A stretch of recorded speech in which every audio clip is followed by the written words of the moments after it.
నమస్కారం. Welcome to my YouTube channel learn in depth.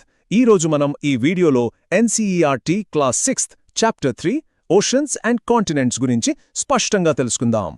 సరే, ఈరోజు మన పాఠం చాలా ఆసక్తికరంగా ఉండబోతోంది. మనం ఎక్కడికో దూరం అంటే అంతరిక్షంలోకి వెళ్ళిపోదాం. అక్కడ నుంచి మన భూమిని చూస్తే ఎలా ఉంటుందో తెలుసుకుంటూ మన ప్రపంచంలోని సముద్రాలు, భూభాగాల గురించి వివరంగా మాట్లాడుకుందాం. ఇంకెందుకు ఆలస్యం, మొదలుపెట్టేద్దామా? మనం ఈ అధ్యాయంలో ఏమేమి నేర్చుకోబోతున్నామో ఒకసారి చూద్దాం. మొదటగా మన భూమిని నీలిగ్రహం అని ఎందుకు పిలుస్తారో చూద్దాం. ఆ తరువాత భూమి మీద నీరు, నెల ఎలా విస్తరించి ఉన్నాయో తెలుసుకుందాం.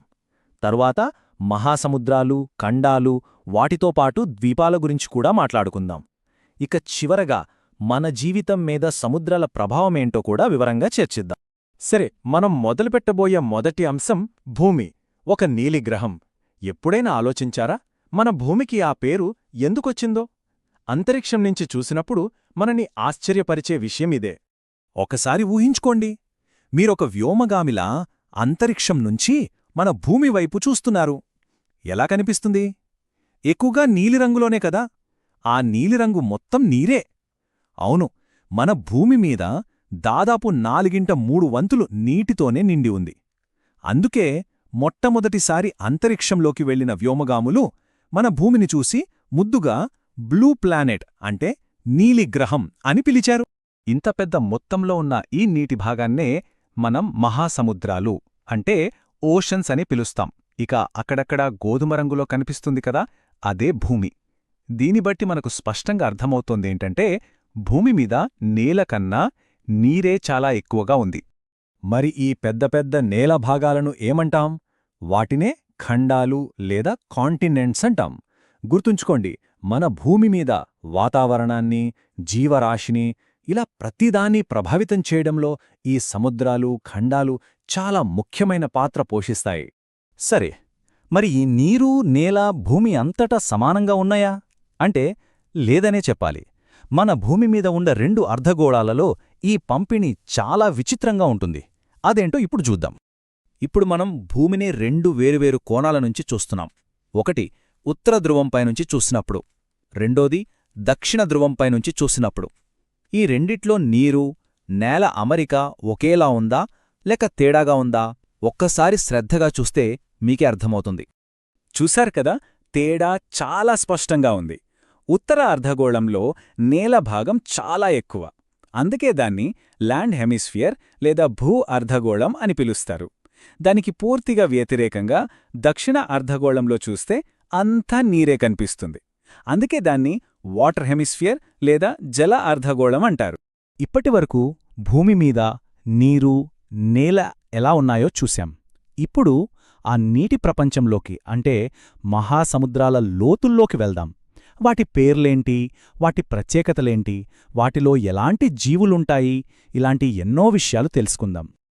ప్రపంచ పటాన్ని చూస్తే మనకు ప్రధానంగా 5 మహాసముద్రాలు కనిపిస్తాయి. అవి పసిఫిక్, అట్లాంటిక్, హిందూ మహాసముద్రం, దక్షిణ మహాసముద్రం మరియు ఆర్కిటిక్. అయితే ఇక్కడ ఒక ఆసక్తికరమైన విషయమేంటంటే మనం వాటిని వేర్వేరు పేర్లతో పిలుస్తున్నప్పటికీ వాస్తవానికి ఈ సముద్రాలన్నీ ఒకదానికొకటి కలిసిపోయున్నాయి. అంటే ఇది ఒకే ఒక పెద్ద మహాసముద్రమన్నమాట. వాటి మధ్య నీరు ఎప్పుడూ ప్రవహిస్తూనే ఉంటుంది. వాటి సైజు ప్రకారం ఒక ఆర్డర్లో పెడితే అన్నింటికన్నా పెద్దది, ఒక రకంగా చెప్పాలంటే అతిపెద్దది పసిఫిక్ మహాసముద్రం. ఆ తర్వాత స్థానాల్లో అట్లాంటిక్, హిందూ మరియు దక్షిణ మహాసముద్రాలుంటాయి. ఇక అన్నింటికన్నా చిన్నది ఆర్క్టిక్ మహాసముద్రం. ఈ వరుసక్రమం గుర్తుపెట్టుకుంటే వాటి పరిమాణం మీద ఒక అవగాహన వస్తుంది. ఈ సముద్రాలు కేవలం నీటితో నిండి ఉండవు. వాటిలో అద్భుతమైన జీవప్రపంచం దాగి ఉంది. సూర్యరశ్మి పడే పైభాగం నుంచి అస్సలు వెల్తురేలేని అగాధాల వరకు ప్రతిచోటా లెక్కలేనన్ని జీవులు అంటే జంతుజాలం నివసిస్తుంటాయి. షార్క్ లాంటి పెద్ద జీవుల నుంచి కంటికి కనిపించని సూక్ష్మజీవుల వరకు ఎన్నో రకాలుంటాయి. కేవలం జంతువులే కాదు, సముద్రంలో మొక్కలు కూడా ఉంటాయి. ఆల్గే, సముద్రపు గడ్డి లాంటి వృక్షజాలం కూడా చాలా ఎక్కువ. సముద్ర తాబేలు లాంటి ఎన్నో అందమైన జీవులు సముద్ర పర్యావరణం ఎంత గొప్పదో, ఎంత సంక్లిష్టంగా ఉంటుందో మనకు చూపిస్తాయి. అయితే సముద్రాలు జీవాన్నివ్వడమే కాదు, కొన్నిసార్లు చాలా ప్రమాదకరంగా కూడా మారతాయి. ఉదాహరణకి 2004లో హిందూ మహాసముద్రంలో వచ్చిన సునామీని గుర్తు తెచ్చుకుంటే దానివల్ల 2 లక్షల కంటే ఎక్కువ మంది చనిపోయారు. అంటే సముద్రం యొక్క శక్తి ఎంత భయంకరంగా ఉంటుందో అర్థం చేసుకోవచ్చు. అందుకే ఇలాంటి విపత్తుల నుంచి మనల్ని మనం రక్షించుకోవడానికి ముందస్తు హెచ్చరిక వ్యవస్థలు చాలా అవసరం. సరే, సముద్రాల గురించి మాట్లాడుకున్నాం కదా. ఇప్పుడు నేల భాగాలైన ఖండాల దగ్గరికి వద్దాం. ప్రపంచంలో ఎన్ని ఖండాలు ఉన్నాయి అని అడిగితే సమాధానం అంత సులభం కాదు. ఎందుకంటే అందులో ఒక చిన్న గందరగోళం ఉంది. అదేంటో ఇప్పుడు చూద్దాం. చూడండి, ఖండాలని లెక్కించే పద్ధతిని బట్టి వాటి సంఖ్య మారుతూ ఉంటుంది. కొందరు 4 అంటారు, కొందరు 5, 6 లేదా 7 అని కూడా అంటారు. ఉదాహరణకు యూరోప్, ఆసియా రెండూ ఒకే పెద్ద భూభాగం మీద ఉన్నాయి కదా. అందుకే కొందరు వాటిని కలిపి యురేషియా అనే ఒకే ఖండంగా లెక్కిస్తారు. కాని సాధారణంగా మనం ప్రపంచవ్యాప్తంగా ఎక్కువగా ఉపయోగించేది 7 ఖండాల పద్ధతి. అదే మనందరికీ బాగా పరిచయం. ఖండాలు అంటే చాలా పెద్ద భూభాగాలు. మరి వాటితో పాటు సముద్రం మధ్యలో చిన్న చిన్న నేలభాగాలు కూడా ఉంటాయి గదా. వాటినే ద్వీపాలు అంటాం. ఇప్పుడు మనం ఈ ద్వీపాల గురించి, అలాగే మనిషి చేసిన సాహసయాత్రల గురించి కొంచెం తెలుసుకుందాం. ఒక ఆశ్చర్యకరమైన నిజం చెప్పనా? మన భారతదేశానికి దాదాపు 1300కు పైగా ద్వీపాలున్నాయే. అవును, మీరు విన్నది నిజమే. వీటిలో ముఖ్యమైనవి 2 గ్రూపులు. ఒకటి బంగాళాఖాతంలో ఉండే అండమాన్ మరియు నికోబార్ దీవులు. రెండోది అరేబియా సముద్రంలోనే లక్షద్వీప్ దీవులు. తెలుసుకోవాలనే మనిషి తపన అంతా ఇంతా కాదు. అందుకే పరిశోధనల కోసం ఎంత కష్టమైన ప్రదేశాలకైనా వెళ్తాడు. దానికొక మంచి ఉదాహరణ మన భారత అంటార్క్టికా కార్యక్రమం. పూర్తిగా మంచుతో కప్పబడిన అంటార్క్టికా ఖండంలో మన దేశం రీసెర్చ్ స్టేషన్లను ఏర్పాటు చేసి వాతావరణం మీద ముఖ్యమైన పరిశోధనలు చేస్తోంది. సరే, ఇప్పటిదాకా చాలా విషయాలు మాట్లాడుకున్నాం.